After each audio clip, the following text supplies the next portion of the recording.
Ya, pemerintah bekerja keras ya dengan berbagai upaya untuk menangani pandemi COVID-19 sejak awal virus ini masuk ke Indonesia tahun lalu. Pemerintah selalu hadir dalam berbagai persoalan-persoalan yang dialami masyarakat terkait dengan segala yang berkaitan dengan COVID-19. Di sisi lain memang saat kondisi ekonomi normal dan manajemen mampu mengelolanya, utang tentu bukan ancaman. Tapi saat ini misalnya di mana ekonomi cukup tertekan akibat pandemi corona, tumpukan utang tentu saja bisa beresiko. Dan timbunan utang telah cukup merobek kantong BUMN, bahkan memicu potensi gagal bayar akibat keterpurukan bisnis dan kesulitan likuiditas. Insight akan membahasnya bersama saya, Desi Anwar.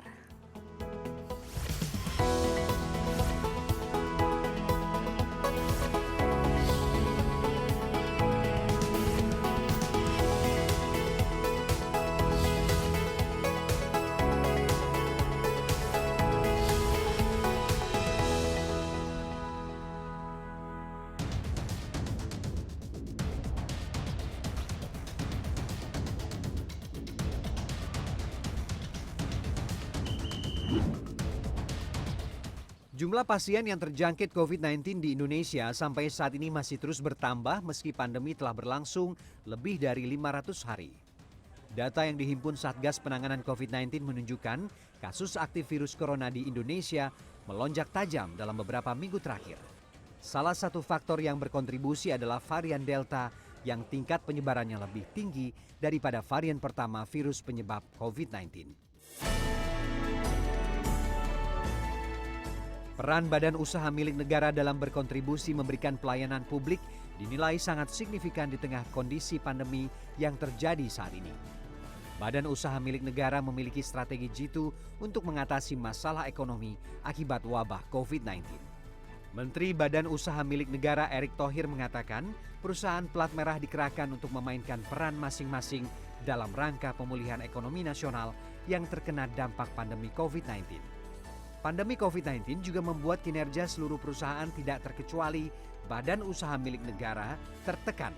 Paling tidak ada 3 kelompok BUMN yang paling tertekan akibat merebaknya virus corona, yakni energi, pariwisata, dan infrastruktur. Tahun 2022 menjadi tahun untuk restrukturisasi dan realignment untuk memperbaiki portofolio serta mempersiapkan landasan bisnis untuk inovasi model bisnis baru.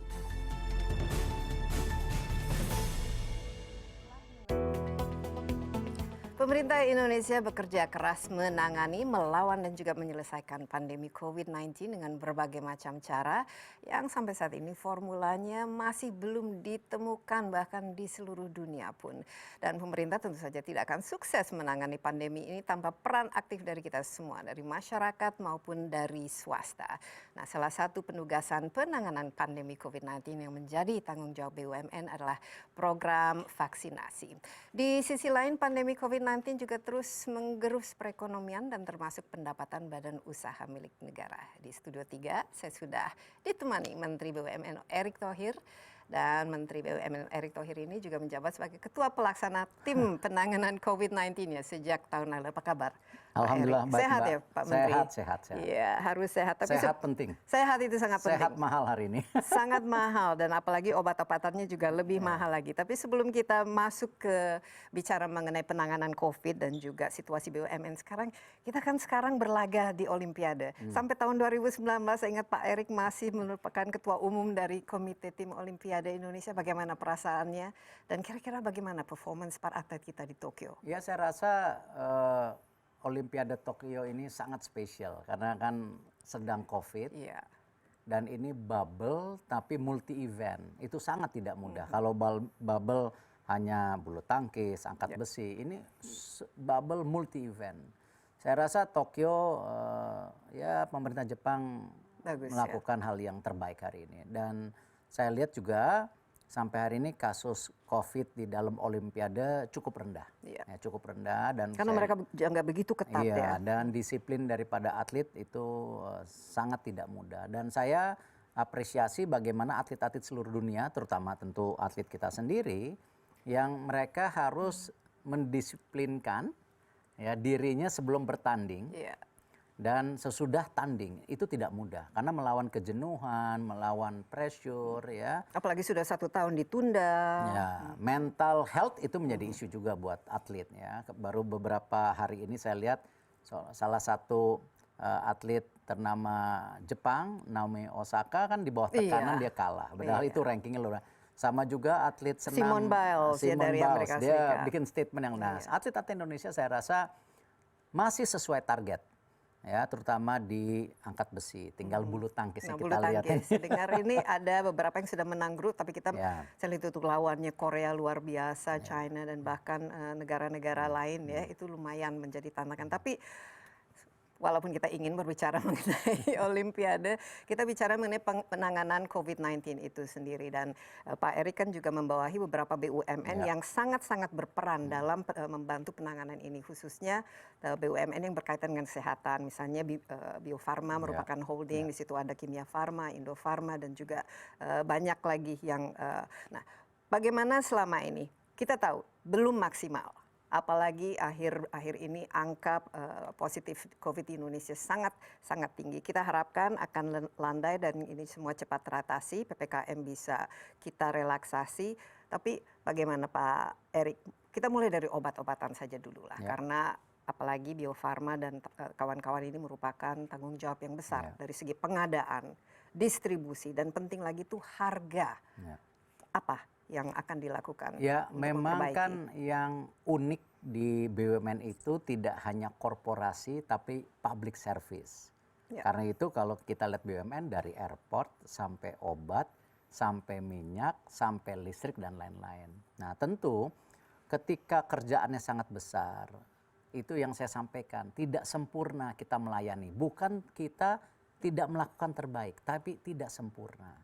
Nah, disitulah contoh-contoh hal-hal yang saya juga harus mengurangi tekanan kepada tim saya yang hari ini sudah hampir kerja 2 tahun, hampir 24 jam, dan bukan kami aja, banyak kementerian juga melakukan itu. Nah, dan banyak yang kena COVID juga. Banyak sekali, dan itu yang kita pastikan ya. Kemarin saya juga melakukan cek isoman buat tim saya. Lalu juga saya bikin Vicon dengan tim saya yang isoman karena mereka juga butuh itu. Karena selama ini kan, itu kan penting mereka sekali. under pressure kan dalam hari itu. Nah, di sini juga yang saya lihat sama mengenai obat-obatan, bahwa tadi Mbak Desi bilang yang sangat benar, formulanya hari ini kan semua masih mencoba. Termasuk obat-obatan. Tidak ada sampai hari ini yang namanya obat COVID. Betul semua bilang terapi. Vaksin sudah ada, obat belum ada. Nah, karena itu ketika kita bicara yang namanya tadi terapi penyembuhan atau terapi pencegahan, nah kita juga BUMN melakukan produksi berbagai macam merek sesuai dengan izin BP POM dan juga Kementerian Kesehatan. Apakah oseltamivir, favipiravir, Avigan. Favipiravir itu Avigan sebenarnya, dan tentu banyak jenis lainnya yang memang kita lakukan. Nah, tapi yang menarik kan begini.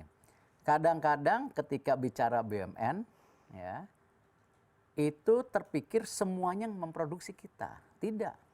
Masih banyak impor tentu. Itu yang namanya produk-produk seperti itu, banyak juga merek yang dilakukan oleh swasta. BUMN itu yang generik, yang bermerek swasta. Nah, karena itu juga ya tadi bebannya harus bersama-sama. Kami dari BUMN harus melakukan yang terbaik. Nah, karena itu kemarin dengan penugasan yang terbaru bahwa selain kita mendukung TNI untuk memastikan tadi obat-obat untuk isoman ataupun OTG ataupun yang ringan di puskesmas kita lakukan. Nah, ketika kita bicara apotek, nah ini juga kan balance daripada distribusi obat ini yang harus kita seimbangkan. Apalagi harga bisa menjadi nah itu yang kenapa saya juga sebelum-sebelumnya sudah mengecek ke restoran, ke apotek maksud saya, tempat-tempat bahwa ini gimana kesulitannya. Nah, memang tadi ya kita tidak mungkin sempurna, ya itulah yang kita coba berbuat yang terbaik, tetapi pasti BUMN lakukan terdepan. Contoh, ketika kita bicara masker di awal-awal tahun kemarin yang sangat kesulitan.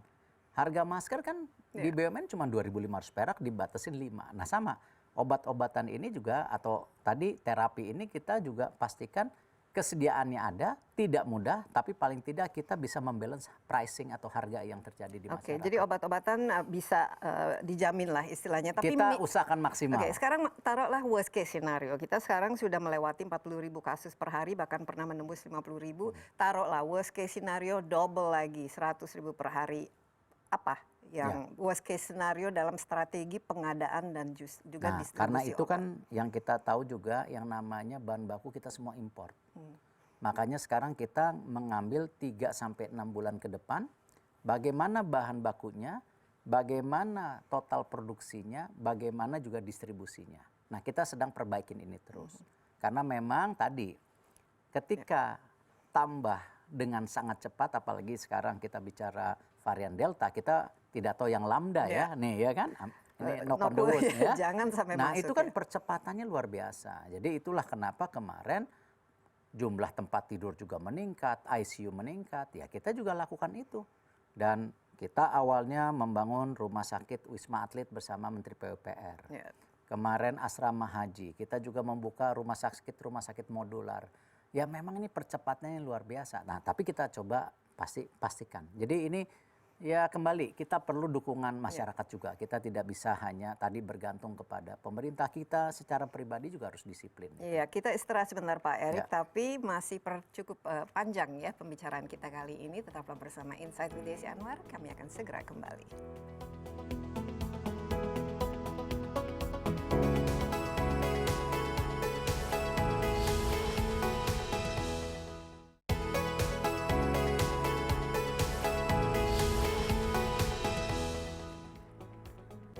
Ya, kembali bersama Insight with Desi Anwar. Saya bersama Menteri BUMN Erick Thohir yang merupakan juga ketua tim ya pelaksana dari penanganan COVID-19 ini sangat penting sekali. Mungkin pada saat ini jauh lebih penting ya role-nya sebagai ketua untuk menangani COVID ini ketimbang BUMN. Tapi yang jelas kita Bio Farma setelah jadikan holding pastikan harus mau tidak mau ya pressure-nya ditambah. Ini bagaimana? Apakah sesuai dengan kapasitas yang diperlukan saat ini, karena banyak sekali yang harus dilakukan ya, memproduksi Sinovac dan belum lagi nanti tahun depan vaksin merah putih dan lain sebagainya, dan membawahi Kimia Farma dan juga Indo Farma. Ya alhamdulillah ini saya rasa COVID buat kami di BUMN juga sesuatu yang mempercepat daripada transformasi. Dan alhamdulillah kan sebenarnya kalau kita lihat sebelum COVID terjadi di bulan November, kita ingin mengkonsolidasikan yang namanya Bio Farma, Kimia Farma, dan rumah sakit. Apa? Supply chain. Karena kita salah satu yang terberat di bangsa ini adalah supply chain, logistik. Kita punya market, kita punya sumber daya alam, tapi logistik kita salah satu yang kurang bagus. Nah itu kita coba lakukan. Bio Farma, vaksin, Kimia Farma, Indo Farma, alat kesehatan, dan juga obat, dan rumah sakitnya menerima. Nah memang Bio Farma sudah punya pengalaman yang luar biasa untuk memproduksi vaksin. Tetapi kan tentu vaksin yang varian baru ini memang kita tertinggal. Nah, karena itu kita Bio Farma berusaha. Ya, di awal-awal itu bagaimana kami ditugaskan oleh Bapak Presiden, Ibu Menlu, saya untuk mencari vaksin ke luar negeri. Dan alhamdulillah dapat yang dari China dan dari Inggris, yaitu Sinovac, Sinopharm, dan AstraZeneca. Nah, cuman kan kembali, kalau sekedar beli nggak ada transfer of knowledge gimana? Nah itulah kenapa deal-deal awal kita coba meminta kita juga ada transfer of knowledge, terlepas tadi kita juga mempersiapkan vaksin merah putih dari April tahun kemarin. Nah ini kita sejalan seiring karena tidak mungkin kita import vaksin terus. Kita harus bisa produksi vaksin sendiri dengan segala keterbatasan kita. Nah kalau kita bicara sekarang jumlah vaksin yang sudah pemerintah tadi dapatkan ini cukup buat rakyat Indonesia. Kita saat ini masih perlu sekitar 440 juta kalau tidak salah. Cukup. Ada in hand? Ada. Atau masih? Tinggal kembali, karena kita tidak produksi sendiri. Nah ini dia. Ini yang harus kedatangannya terjadwal. Iya, tapi ini kan kalau negara-negara lain juga ternyata punya delta dan mereka menahan untuk melakukan ekspor ke luar negeri. Tapi mudah-mudahan mulai Agustus sampai Desember, Pak Budi sebagai Kemenkes sendiri kan sudah bilang, jumlahnya sudah sekarang mencukupi. Nah, tinggal bagaimana percepatan yang harus dilakukan dan ini tidak bisa hanya tadi gubernur, bupati, pemerintah pusat, enggak, ini harus sama-sama. Dinkes ya saya rasa harus bekerja keras. TNI Polri sudah melakukan, kami dari BUMN membuat juga sentra-sentra vaksin pada saat itu. Nah, ini semua kerja gotong royong. Iya. Ya, tidak bisa. Vaksinnya juga namanya gotong royong. Iya. Nah, tidak bisa sendiri-sendiri ya. Tapi ini Pak Erik, saya lihat memang sekarang sudah mulai step up ya dengan rata-rata bisa 800 sampai 1 juta per hari. Tapi kita sudah akhir bulan Juli nih, kita masuk bulan Agustus yang harusnya kita tuh sudah memvaksinasi 90 juta orang. Kita kan targetnya 180. Kenyataannya vaksin yang pertama masih di bawah 50 juta. Ini bisa terkejar atau tidak Pak Erik? Apalagi varian Delta ini sangat ganas. Gini, memang varian, kita nggak mau ada istilah tadilah excuse ya, tapi memang kalau kita lihat varian Delta ini kan berbeda dengan yang sebelumnya. Dan ini yang luar biasa impact daripada percepatannya, daripada penularannya, dan juga impact di vaksin. Ya, kalau kita lihat memang ada argumentatif sekarang. Oh, vaksin-vaksin ini tetap kena. Ya memang. Vaksin memang itu pasti kena. Atau udah divaksin 2 kali, masih kena. Fatalitasnya tapi kan tidak membahayakan daripada yang belum divaksin. Ya, walaupun death rate-nya cukup lumayan, cukup meningkat ya karena death rate-nya akhir-akhir kita ini. hari ini tentu karena apa? Logistik oksigen yang juga tadi obat-obat yang belum stabil di pasar. Ya. Nah, ini yang kita coba harus balance sekarang sama-sama gitu. Oksigen ini menarik sekali karena kalau kita lihat ya sulit untuk mendapatkan oksigen, harga oksigen melambung dan lain, banyak sekali kisah-kisah tragis di mana apalagi yang isoman di rumah itu ternyata ya serius atau bahkan fatal karena kekurangan oksigen. BUMN yang sekarang lagi idle, saya lihat seperti BUMN yang fokusnya ke energi dan lain sebagainya, kan semua bisa. Ya. Ini jadi menarik gini, menurut saya. Kalau kita lihat oksigen. produksi oksigen buat medical, itu 100% semua swasta. Nah, karena itu kemarin ketika isu daripada oksigen meningkat, kita coba mengkonvert yang namanya dari industri ke medical. Tapi dengan segala keterbatasan hari ini mohon maaf, ya, masih belum. Kita Krakatau Steel sama Pusri itu baru 3 ton per hari. Idealnya berapa? Kalau mereka mintanya kita bisa 200 ton ya. Dan kita belum bisa sampai saat itu. Makanya saya bilang kita berbuat terbaik. Baru ada nanti 15 Agustus kurang lebih di Petrokimia Gresik kita bisa 21,5 ton per hari. Tapi itu masih jauh. Nah, itulah kenapa tadi bagaimana juga kita harus gotong royong. Nah, kita harus memastikan tadi kita melayani rakyat tanpa lelah, tapi juga kita memohon dengan sangat rakyatnya juga harus berdisiplin sama-sama. Karena equilibriumnya nggak akan ketemu. Ketika ini naik, ya, tetapi logistiknya telat, itu akan selalu terjadi. Dan itu terjadi di banyak negara, tidak hanya di Indonesia. Memang, tapi di awal tahun Amerika, Prancis semua. Nah, ini yang kita kembali, saya rasa dengan COVID ini juga memberi pelajaran yang sangat mahal buat kita. Tadi kita harus perbaikin. Iya, dan saya lihat itu juga karena kalau dulu awal-awal COVID itu semua zona merahnya kan di Jakarta, di DKI. Sekarang kan sudah kemana-mana. Nah, ini kan dari segi logistik dan dari segi pengadaan dan lain sebagainya. Menurut saya ini mengkhawatirkan, Pak Erik. Apalagi tadi ya masalah vaksinasi dan juga pengadaan tempat tidur. Ini kan harus kerjasama.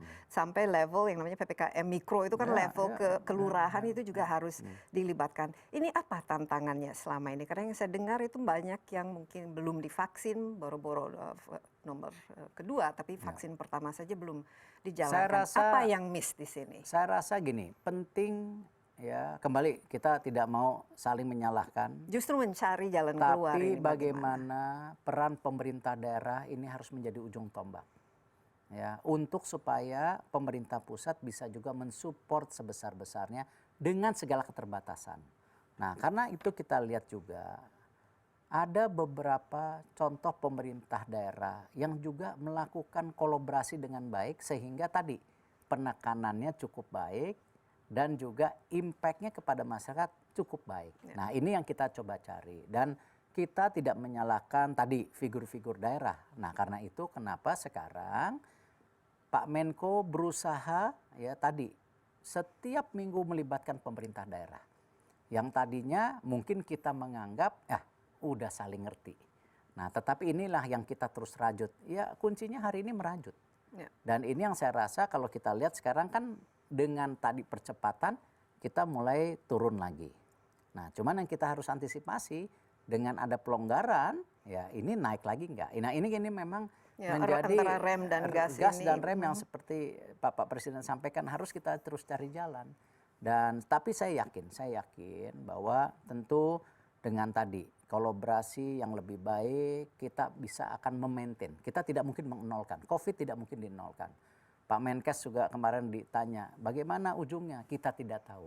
Nah, saya rasa ini yang penting bahwa sama-sama kita ngelihat bukan tidak mungkin yang namanya Covid ini ke depan ketika ada vaksinnya, ketika ada obatnya. Kemarin kan Merck dengan apa obatnya Molnupiravir apa segala itu, mereka sekarang sudah mulai juga ngelihat uji klinis. Nah, siapa tahu nanti ada titik temunya. Tapi yang penting juga kita nggak boleh impor terus. Kita harus bisa bikin produksi di sini. Nah, ini yang kita coba balance selalu. Iya, balance antara darurat dan kepentingan jangka panjang. Ini kalau di Jakarta ya relatif fasilitas kan masih ada. Ini saja kan sudah overwhelmed ya, over capacity. Walaupun sekarang sudah mulai agak turun, tapi pernah 100% kan di rumah itu sakit. pun, makanya isomannya itu kan juga menjadi angka yang meninggal karena isoman. Khawatirnya, nah di daerah ini bagaimana? Karena kan fasilitas di daerah tentu tidak seperti di DKI, jumlah rumah sakitnya terbatas. Nah, masalah isoman dan lain sebagainya ini bagaimana? Karena kan di sini ada elemen telemedicine, mungkin dari segi infrastrukturnya orang tidak terbiasa dan lain sebagainya. Nah, karena itu pemerintah coba melakukan 4 hal. Satu, bersama Menteri PUPR, ya termasuk kami juga di BUMN, membuka percepatan tadi tempat isoman dan penambahan tempat tidur, di mana Kemenkes juga mendorong ini. Ada berapa yang saya jumlahnya tidak ingat, tapi yang saya ingat di Jakarta dulu. Di Jakarta itu kita sudah melakukan tadi Wisma Atlet, asrama haji, yang namanya rumah sakit modular di Cempaka Putih itu hampir 10.000 bed udah. Nah, apakah kurang? Terus kita tambah. Nah, itu yang harus kita lakukan, isoman dan juga kapasitas tempat tidur. Yang kedua, obat. Sekarang sudah BUMN dengan TNI bekerja sama dengan Puskesmas, kita coba pastikan obat terutama yang 300.000 ini bisa mengalir dengan baik. Ya, supaya tadi yang di bawah bisa mendapatkan akses itu. Ya. Kita istirahat sebentar, tapi menarik sekali diskusi ini dan sangat penting. Jadi jangan kemana-mana dulu, Insight with Desi Anwar akan kembali sesaat lagi.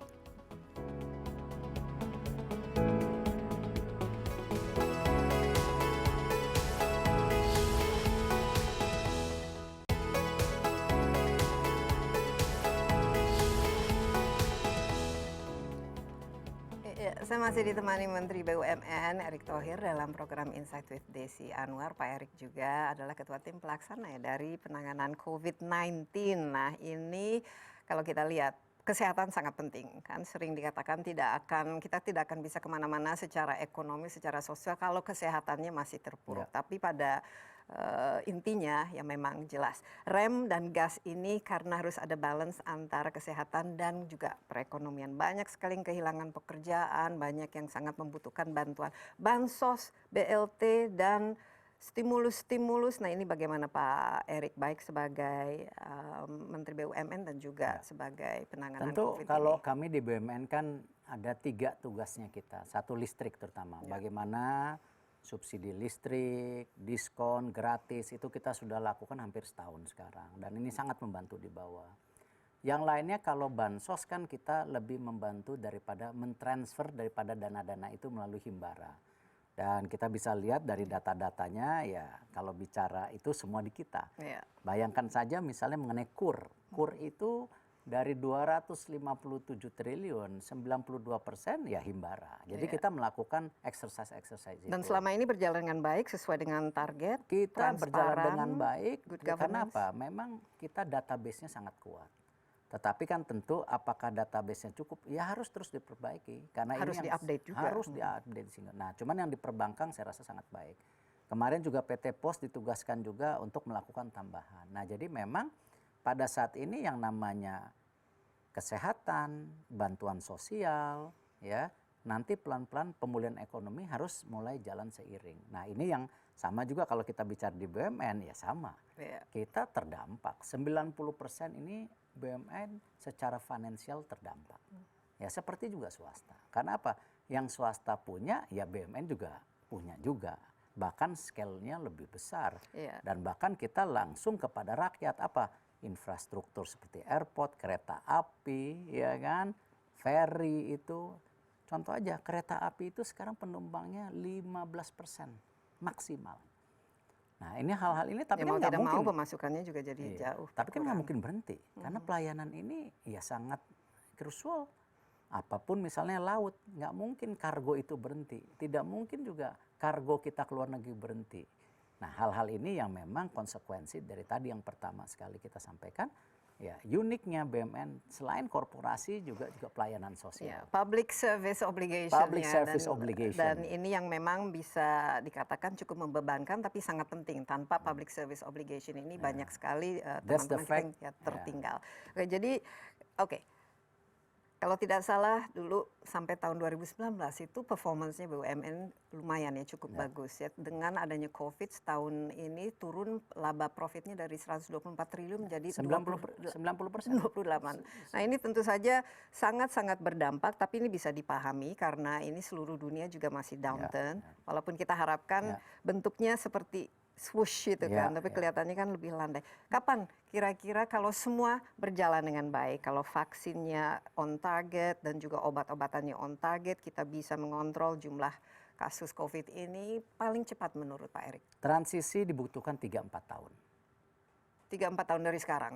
Dari mulai awal COVID. Ya. Ini baru tahun kedua, masih ada 2 tahun lagi. Kita bisa lihat dari data-data yang di BUMN saja. Kontribusi kita 3.290 triliun ya, berupa pajak, dividen dan juga PNBP yang bagi hasil. Itu 10 tahun terakhir seperti itu. Nah, PMN itu hanya 4% daripada kue yang sebesar tadi itu hanya 4%. Nah, tapi yang menarik gimana ke depan? Antara dividen dan PMN sekarang 50-50. Penyertaan modal negara nih PMN. Penyertaan modal negara dengan dividen itu 50-50. Yang tadinya 75-25 sekarang 50-50. Tetapi kalau orang bisnis saya rasa masih bagus, berarti kan 0. Ya. Belum kita bayar pajak, belum kita juga yang namanya bayar tadi PNBP bagi hasil. Nah tetapi yang menarik justru dengan kondisi COVID gini, kita berhasil mengkonsolidasikan. Yang jumlahnya BUMN yang tadinya terlalu banyak sekarang 140 berapa 140 sekarang 40-an. Sekarang 40-an Dan ya. 40-an itu kan secara hitung-hitungannya lebih baik. Dulu 143 yang dividen cuma 10, sekarang 43 yang dividen bisa 15. Berarti apa? Jauh lebih sehat. Jadi kualitas. Nah, cuman memang tekanan secara menyeluruhnya sangat terlihat. Nah, Oke, itu. kalau kita lihat ini kan Ya. ada saya lihat reformasi, transformasi dan perampingan yang memang tadi ada 2 aspek BUMN. Harus profit mau tidak mau karena ini juga merupakan usaha ya walaupun milik negara, tapi public service obligation itu harus jalan. Kita lihat pada masa Covid ini ada bisnis-bisnis yang naik daun. Contohnya kesehatan dan yang berkaitan dengan pangan dan lain sebagainya. Tapi banyak juga yang tentu saja terpuruk. Tadi disebutnya Garuda, transportasi, infrastruktur. Coba kita fokus ke yang naik daun. Ya. Apa-apa Sekarang saja dan kira-kira bagaimana? Ada 5 yang kita bisa kita bilang ini bisnis hari ini dan future. Ya. Yaitu kesehatan, ya, food production atau makanan, ya. Lalu juga digital. Ya, itu masih Sangat, tetap ya. itu realita. Banking yang tidak kalah pentingnya, logistik. Oke, coba satu persatu Nah, strategi ke depan Yang supaya terimpact, nah yang terimpact nih, tentu yang terimpact itu banyak sekali. ya, infrastruktur saya lihat jelas berhenti ya sekarang. Tourism, apa semua itu. pariwisata. Sekarang yang 5 ini kalau kita lihat Himbara itu sekarang paling konsisten memberikan dividen dan public service yang luar biasa. Tadi yang namanya bansos macam-macam. Telekomunikasi juga itu memberikan dividen dan juga public service. Apa salah satunya tadi yang namanya gratis pulsa, ya kan? Yang namanya juga bagaimana tadi kita menyiapkan juga ya wifi masuk desa. Apalagi sekarang serba online, Ya, online shopping, itu sekolah udah, online. Itu emang realita yang harus di ini. Nah, makanan. Nah, kembali. Kita punya sumber alam yang luar biasa. Nah, jadi kalau dibilang kita kelaparan, kita nggak perlu takut. Karena kenapa? Tanah ini kita subur. Nah, terbukti sekarang salah satu yang mendokrak daripada tadi profit BUMN ataupun pemasukan negara itu kelapa sawit. Nah, hal-hal ini yang memang kita harus jaga sustainability-nya. Iya. Ya, Walaupun kita kena moratorium, ada di ban kita di Eropa. Ya, itu selalu lah, itu yang namanya politik selalu. Tetapi apa? Ini yang saya rasa ini business of the future yang kita harus jaga. Dan kita mudah-mudahan tadi dengan strategi yang tepat, sama seperti penanganan COVID, kita juga mesti sabar tapi tepat.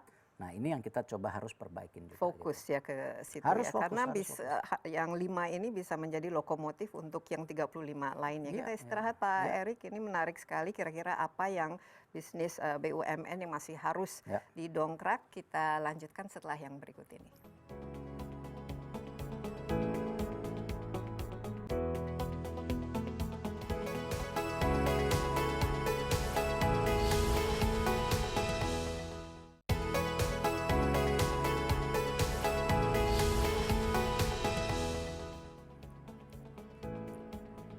Kembali bersama Insight with Desi Anwar, ada Menteri BUMN Erick Thohir dan Pak Erick juga Ketua Tim Penanganan COVID-19 dan Pemulihan Ekonomi Nasional. Topik kita kali ini peran BUMN dan juga peran seorang Erick Thohir ya dalam penanganan pandemi, tapi juga dalam mereformasi, restrukturasi dan transformasi dari BUMN itu sendiri. Saya masih ingat dulu jumlah BUMN 142 kalau tidak salah, sekarang hanya 40, tapi kita pada saat COVID ini ada 5 ya tadi yang mungkin bisa kita andalkan. Kira-kira dari apakah itu profitnya atau labanya maupun sumbangannya terhadap pajak ke negara dan juga dividennya itu berapa persen dari seluruh BUMN ini yang tadi dari saya rasa gini, pangan, kalau teknologi dan tetap kesehatan. kontribusi terbesar itu dari pajak, telco, ya, dan pertambangan.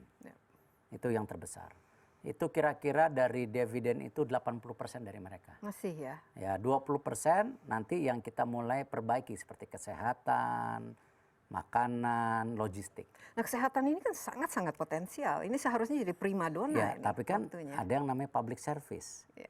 Itu yang kadang-kadang dikeluhkan, kok BUMN dibandingin swasta marginnya lebih kecil.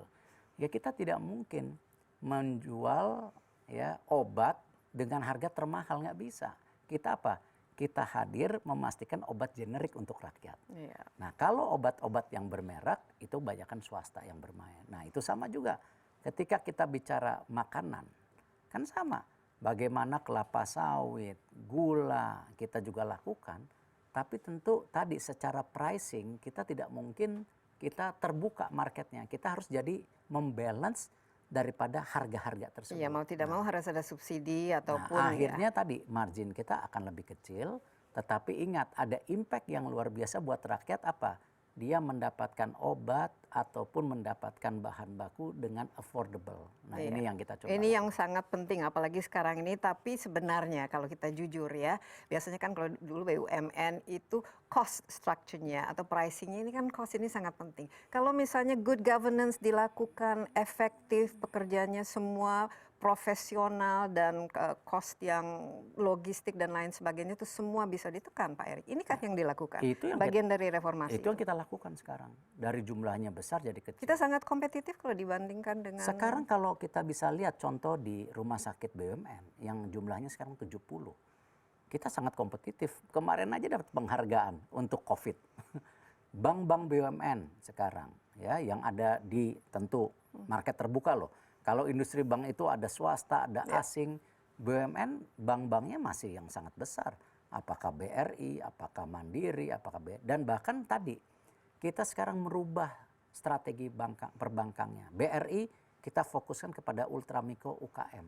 Kenapa kemarin BRI menjadi right issue terbesar di Asia? Nah, itu tulisannya. Nah, itu kenapa? Kita menggabungkan yang namanya penggadaian dan juga yang namanya tadi PNM supaya ultramikronya jalan.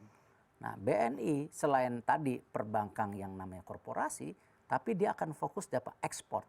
Karena kalau kita lihat yang menarik pada COVID ini, ekspor kita baik dibandingkan import kita. Sehingga yang tadinya defisit itu sekarang kita surplus. Nah, ini saya rasa menarik kenapa? Buat kita mulai juga mikirkan strategi kebesar kita ke depan seperti apa. Ya, apalagi kalau cita-cita untuk IPO misalnya dan privatisasi ini kan tidak di luar kemungkinan kan supaya tetap lebih kompetitif. Apalagi yang public service obligation-nya mungkin tidak sebesar seperti Kalau kita sekarang ada 5 perusahaan yang masuk Forbes, ya itu 500 gitu, di mana mungkin ada 4. Ke depan kenapa nggak bisa 6, nggak bisa 7? Nah, atau ini yang bahkan kita coba. 20 gitu, mungkin setengahnya. Oke, ini yang ketinggalan bukan saja ini kan yang ketinggalan dalam arti karena public service obligation-nya mau tidak mau harus ya dilakukan seperti PLN. Ini tidak mungkin kan menaikkan harga listrik, tapi karena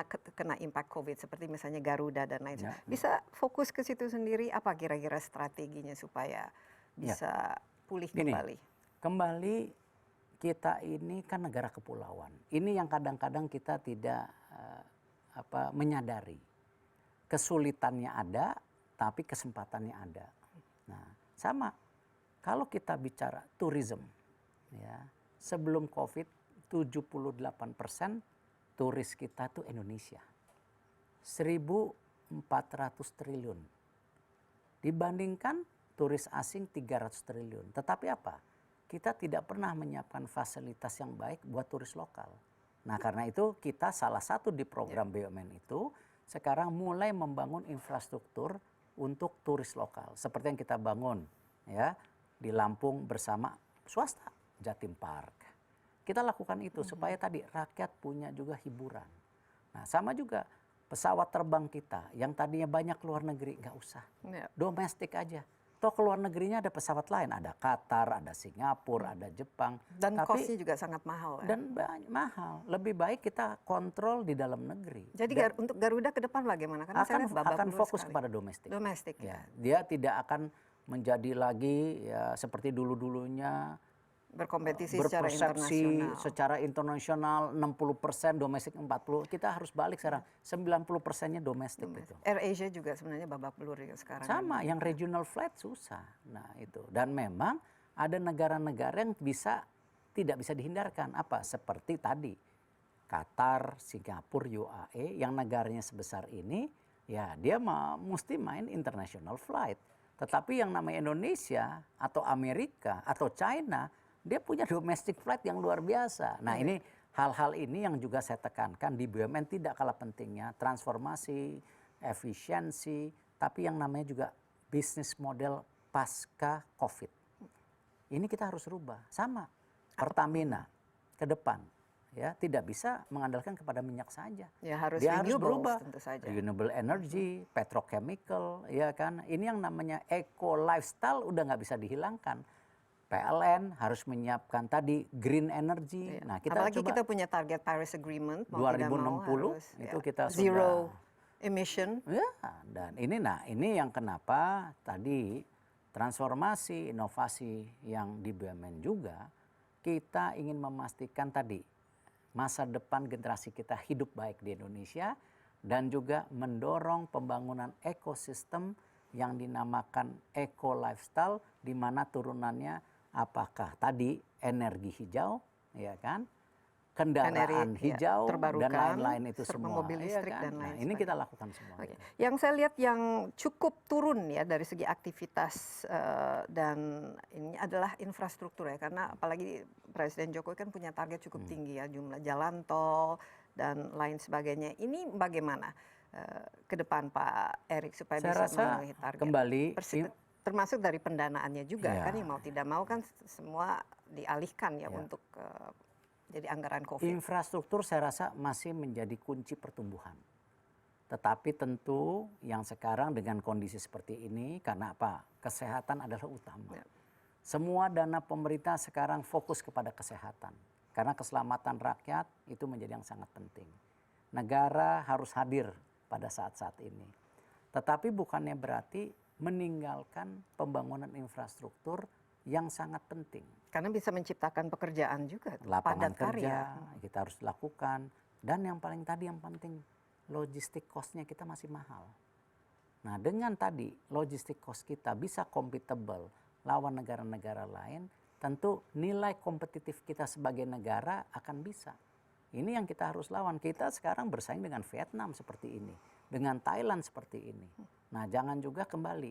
Kita tadi kesehatan penting, tapi kompetitif kita sebagai negara, salah satunya logistik kita tinggalkan. Tapi nanti pendanaannya kira-kira dari mana? Karena kita cukup menghabiskan. Nah, yang menarik kan kembali kita, Kementerian BUMN bersama Kementerian Keuangan sudah membuatkan terobosan yang didorong oleh para Menko, yaitu Sovereign Wealth Fund atau Indonesia Investment Authority, yang dimana kita sekarang bisa melihat kepada semua bahwa banyak bangsa juga percaya dengan konsep Bapak Presiden kita pembangunan infrastruktur, tetapi sekarang tidak pakai hutang tapi pakai modal. Nah, karena itu kita berpartner dengan banyak negara yang namanya dari UAE, dari Amerika, dari Eropa. Kemarin saja beberapa jalan tol kita berpartner. Toh gini, kadang-kadang kan orang juga bilang asing lagi, tapi jangan lihat begitu. Tanahnya di sini kok, jalan tolnya nggak bisa diangkat. Tetapi apa impact-nya?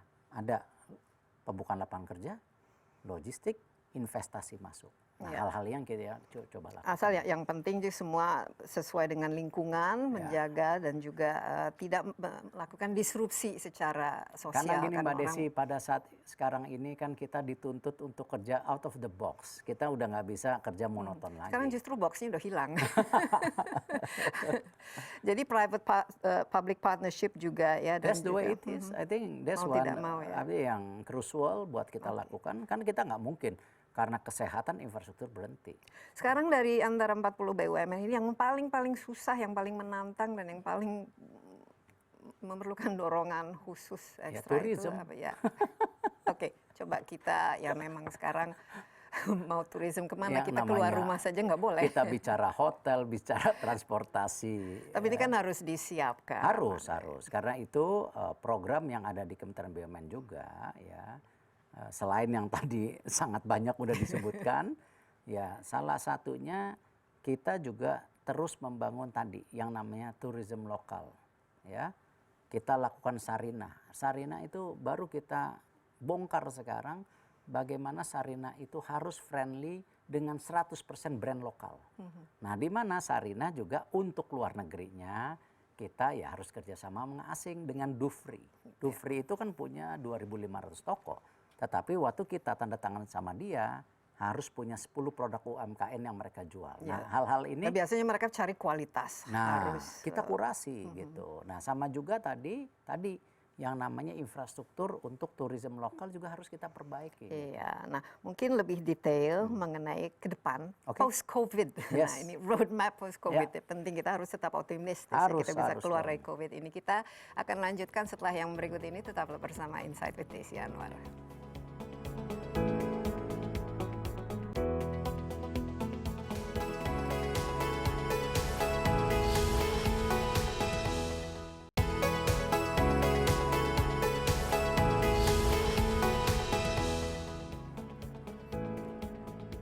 Masih bersama Insight with Desi Anwar, ada Menteri BUMN Erick Thohir dalam program ini tidak sering nih kita ketemu dengan Pak Erick. Saya terakhir waktu kita Asian Games.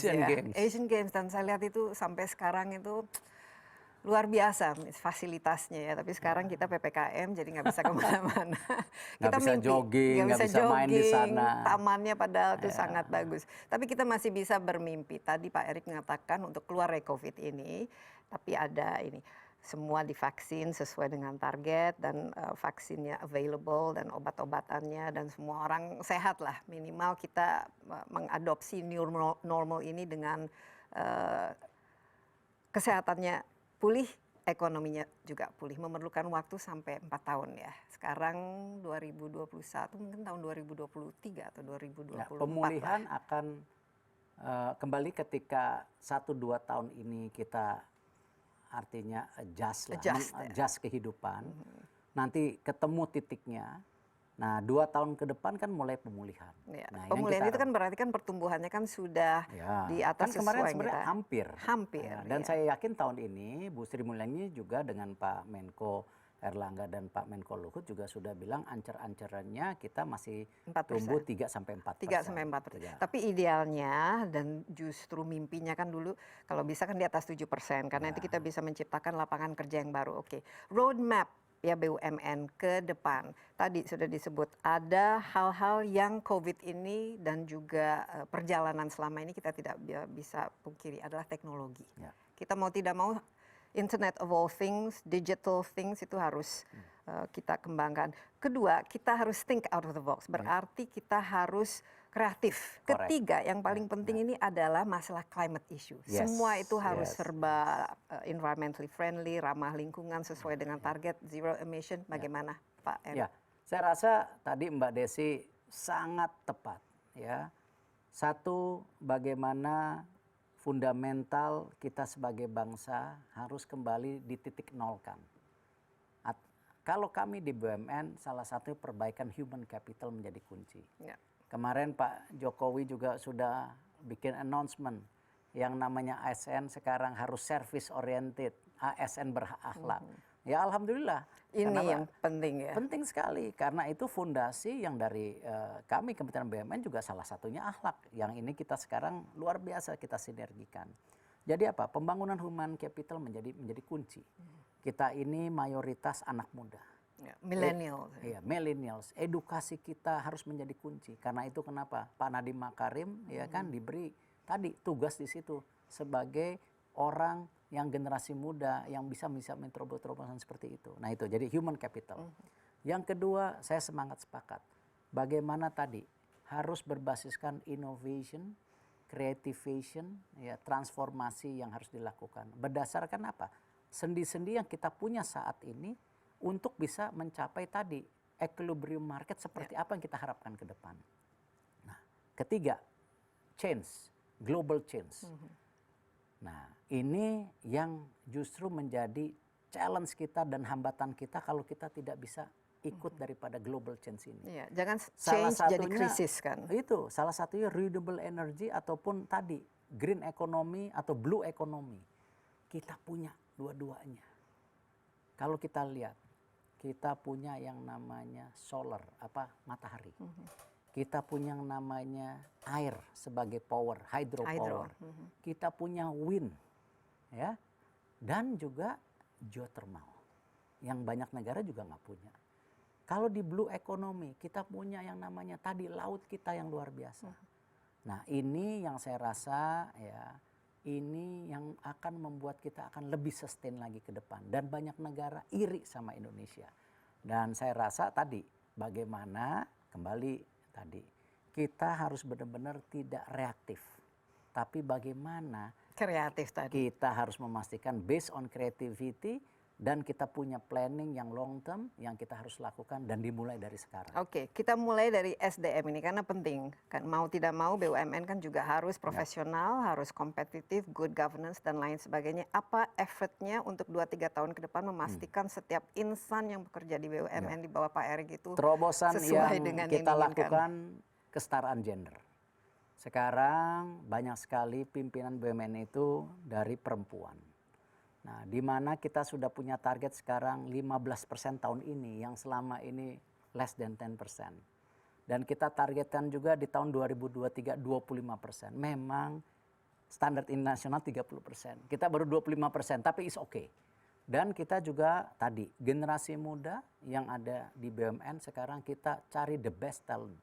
Kita rekrut ya dari United Healthcare Amerika, kita ngerekrut dari DHL. Kemarin Indra yang studi di London kita ternyata banyak sekali anak-anak muda dan kita ini tidak yang diberi kesempatan sebelumnya. Nah ini yang sekarang saya targetkan 5% tahun ini direksi BUMN mesti di bawah umur 42 dan 10% di tahun 2023 itu di bawah 42. Nah ini yang saya mau apa tadi, check and balance ya. Jangan lagi BUMN ini ada di comfort zone. Mentalnya harus dirubah. Jangan lagi dinosaurus ya sekarang. Jangan harus lagi jadi bilang, lincah. oh saya ini BUMN. Justru kebalik, karena Anda BUMN, Anda harus layani.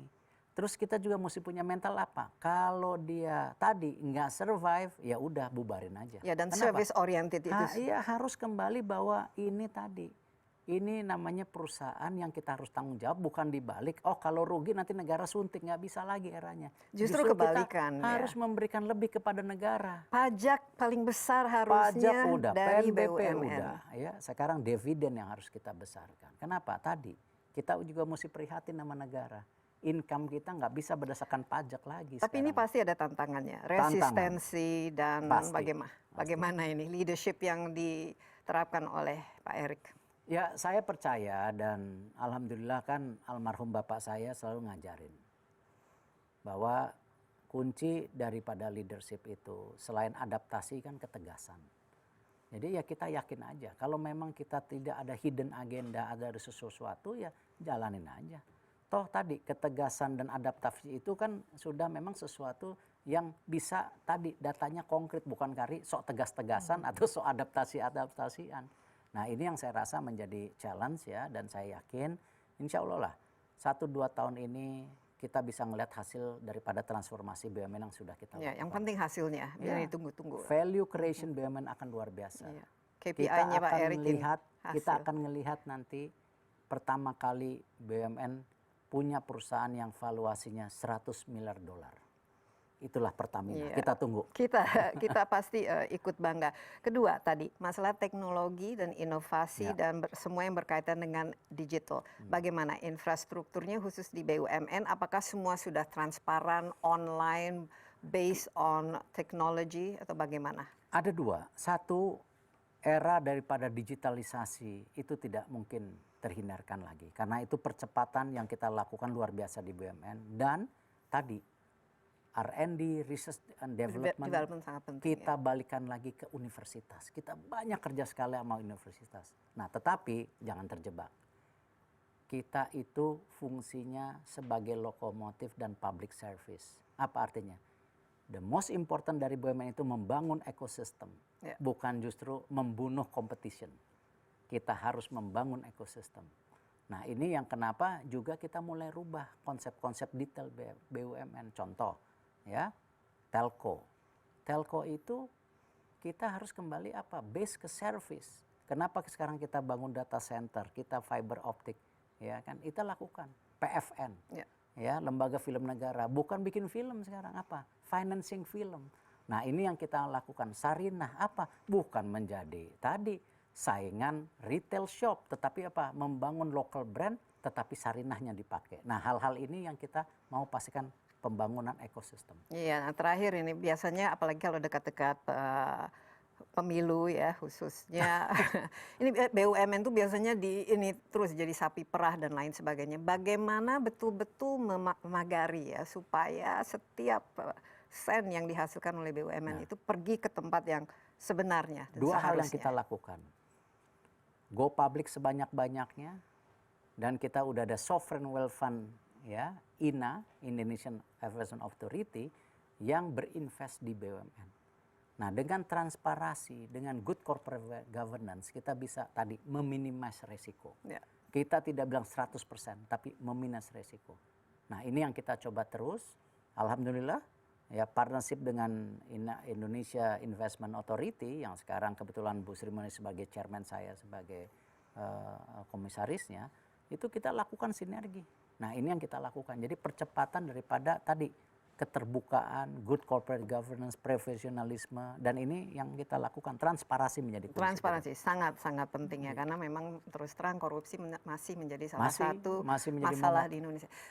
Terakhir mungkin ada pesan karena kita masih di tengah pandemi COVID-19, Pak Erick sebagai ketua tim pelaksana, kira-kira bagaimana yang harus diingatkan terus-menerus? Ya, kalau saya kembali ingin menekankan tadi bahwa percayalah, pemerintah hadir. Pemerintah tidak pernah lelah melayani rakyatnya. Kami menteri-menteri tidak pernah lelah. Tetapi tentu upaya kami juga harus dibantu kepada masyarakatnya yang harus melakukan tadi protokol kesehatan. Kita harus sama-sama. Dan ini justru menjadi titik temu. Kalau bangsa lain bisa, Amerika bisa, China bisa, masa Indonesia nggak bisa?